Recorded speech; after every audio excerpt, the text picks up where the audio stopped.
Es la 1 de la tarde, son las 12 en Canarias. El Gobierno pide al PP que abandone la equidistancia y que condene los altercados racistas en Torre Pacheco, en Murcia. El ministro de Política Territorial, Ángel Víctor Torres, asegura que es necesario que desde el principal partido de la oposición se condene de forma tajante la violencia contra la población inmigrante en esta localidad. Se tiene que tomar partido y expresar claramente la postura, y con contundencia. O se está en contra de que haya manifestaciones de carácter racial y se condenan de manera contundente, o la equidistancia te deja en una situación absolutamente indefendible. Y el Partido Popular tiene que ser claro. El presidente del PP, mientras, Alberto Núñez Feijóo, ha deslizado una idea que desde el partido se viene trasladando durante los últimos días, que la inmigración legal tiene que integrarse y que la ilegal, que vive de políticas sociales, no es bienvenida. Asegura que condena todas las violencias, hace un llamamiento a la calma, aunque acusa al gobierno de usar estos disturbios para tapar sus escándalos. Necesitamos migración regular, eso sí, que se integre en la cultura española, que acepte la Constitución y el ordenamiento jurídico y que lo cumpla.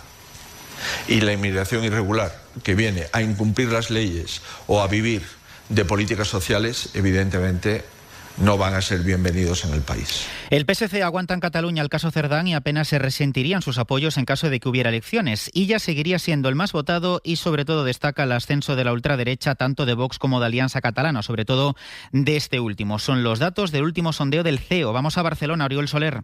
El PSC ganaría las elecciones al Parlamento y también sería la fuerza catalana más votada en el Congreso, y tanto Illa como Sánchez son los líderes más bien valorados. El malestar por el caso Cerdán lo capitaliza sobre todo Vox a costa del PP, que prácticamente se igualarían en escaños en el Parlamento. Entre los menores de 50 años, el partido de Abascal es ya el tercero en intención de voto en Cataluña. En paralelo, la ultraderecha catalana de Sílvia Orriols pasaría de 2 a 11 representantes en la Cámara catalana. Este crecimiento de la ultraderecha española y catalana es sobre todo a costa de Junts y el PP. La vivienda, por cierto, es de largo la principal preocupación de los catalanes, seguida a mucha distancia de la insatisfacción política y la inmigración. El Congreso de los Diputados certifica los pagos realizados al exministro de Transportes y ex número 3 del PSOE, José Luis Ábalos, tras haberlo pedido el juez que investiga el caso Coldo en el Supremo. Queda acreditado que Ábalos recibía en parte su sueldo desde el grupo parlamentario y no directamente desde la Cámara. Miguel Ángel Campos. Son todas las percepciones de Ábalos por parte del Congreso desde 2014 hasta la actualidad, pagos certificados y declarados a Hacienda y a priori.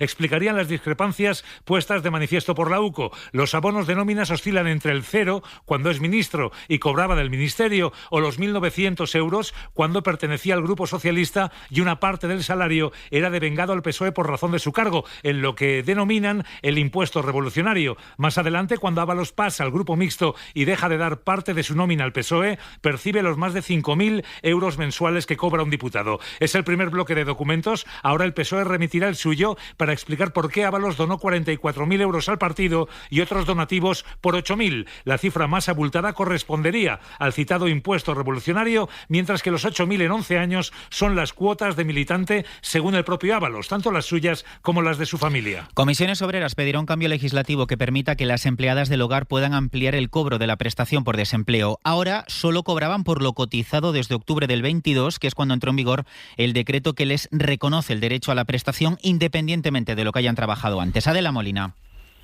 Sí, a las empleadas de hogar no se les reconoce como cotización para tener derecho a paro todo el trabajo realizado antes de octubre de 2022, que es cuando entró en vigor el decreto que les da derecho a esa prestación por desempleo. Comisiones Obreras recuerda que no lo hacían por imperativo legal y, como dices, van a pedir al Gobierno que cambie la ley para que cuente todo el periodo cotizado antes de esa fecha de octubre de 2022 y acabar con esa discriminación. 7.000 empleadas recibieron la prestación por desempleo en 2023 y casi el doble, más de 13.000 en 2024. El 96% de las empleadas de hogar en España son mujeres.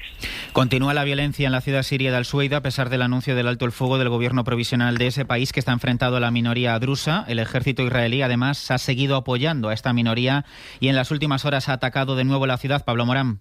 Los ven como potenciales aliados y llevan días bombardeando posiciones de las tropas sirias que intentan tomar el control de esa región del sur del país, tradicionalmente vinculada a esa minoría drusa. La violencia continúa en las calles de la ciudad tras la llegada de las tropas sirias. El ministro de Defensa israelí ha instado a Damasco a dejar en paz a la minoría drusa y amenaza con más ataques hasta que las tropas abandonen la región. De hecho, Israel ha bombardeado hace unos minutos la sede del Ministerio de Defensa sirio en Damasco. El gobierno provisional no parece querer tirar la toalla. Su ministro de Defensa ha reiterado su pulso contra lo que llama grupos fuera de la ley en Al-Sueida.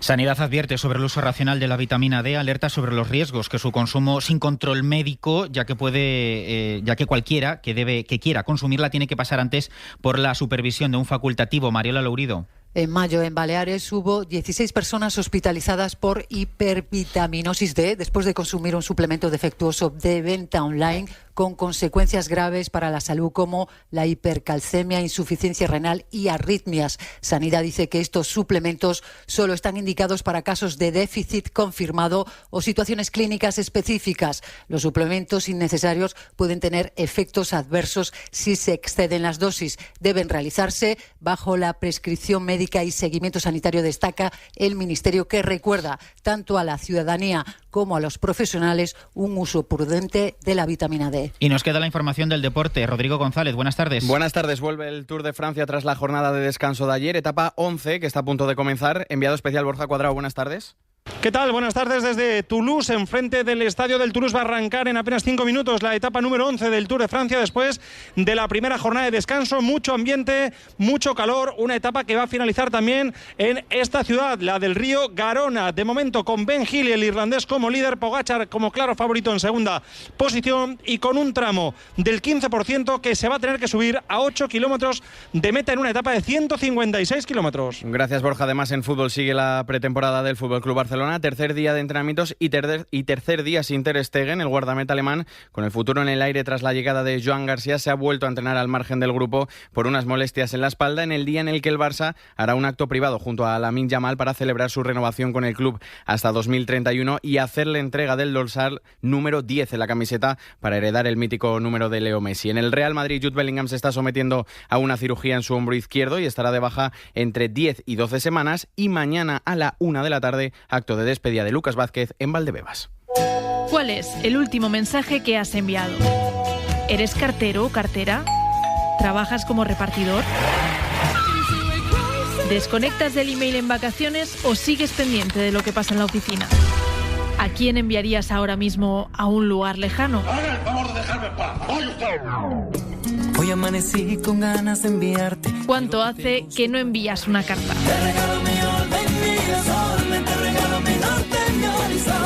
Esta noche hacemos el Faro Enviar en la SER. Ya puedes dejarnos tus mensajes de voz en el WhatsApp del programa. El 681 01 6731.